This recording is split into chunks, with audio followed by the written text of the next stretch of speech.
This is the first time firing this Byrna LE launcher, and yes, it's louder than I expected. And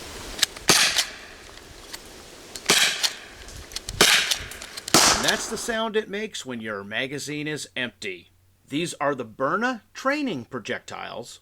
They contain an inert powder that will show you how the pepper projectiles, or your CS gas, is going to disperse when fired.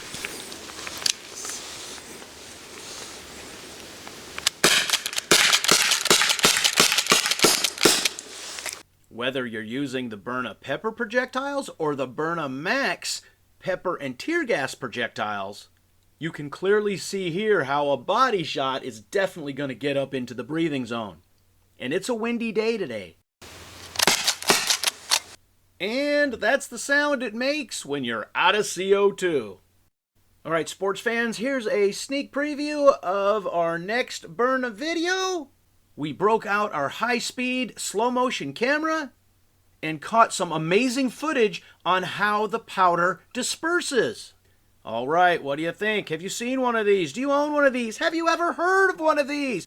A very cool, less than lethal / non-lethal way to defend yourself.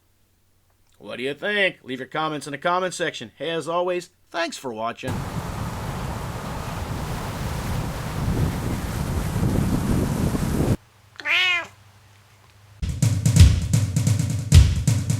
Beanmeister 22, the most dangerous man on YouTube.